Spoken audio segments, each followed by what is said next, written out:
Episode 7। शीर्षक अंधेरे का राजा।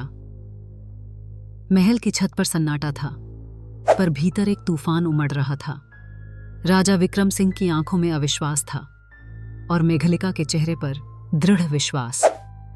तुमने मुझे मोहरा बनाया, राजा बोला, ताकि धर्मकेतु की आत्मा को शांत कर मेरी जगह खुद गद्दी तक पहुंच सको।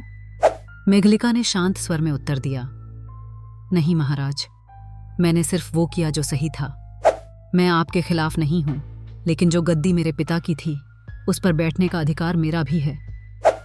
राजा ने एक पल सोचा, फिर कहा, तो अब निर्णय राज्य करेगा, तलवार से नहीं, न्याय से। अगले दिन राजसभा बुलाई गई। महामंत्री, राजगुरु, सेनापति और प्रमुख नागरिक उपस्थित हुए। मेघलिका ने वहां सबके सामने अपने वंश प्रमाण प्रस्तुत किए। ताम्रपत्र, कुल की मुहर और धर्मकेतु की अस्थियों के पास मिला चिन्ह। हर प्रमाण एक ही बात कह रहा था, वो असली वारिस थी। सभा में खामोशी छा गई। राजगुरु उठे और बोले, महाराज, आपकी सत्यता और त्याग की भावना पर हमें कोई संदेह नहीं, लेकिन इतिहास अपने अधिकार मांग रहा है। अब ये निर्णय आपको लेना है। राजा विक्रम सिंह ने सभा की ओर देखा। एक राजा के रूप में उसने कई युद्ध लड़े, पर आज लड़ाई उसकी आत्मा में थी। कुछ देर बाद उसने अपना मुकुट उतारा और मेघलिका की ओर बढ़ाया। अगर ये राज्य न्याय के रास्ते पर चल सके तो मैं अपनी गद्दी त्यागने को तैयार हूं। टहूं। पर तभी सभा के पीछे एक विस्फोट हुआ।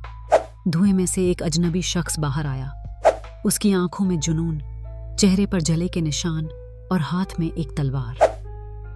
ना विक्रम सिंह जाएगा, ना मेघलिका बैठेगी, वह चिल्लाया।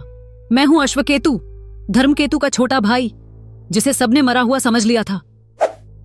सभा हिल उठी। मेघलिका हैरान थी। तुम जीवित?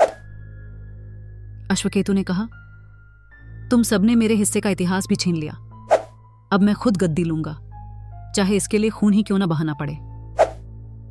अब शुरू होगा असली युद्ध, विरासत का, विश्वास का और वंश का।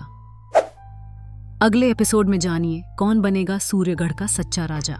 देखते रहिए और चैनल को सब्सक्राइब करना न भूलें।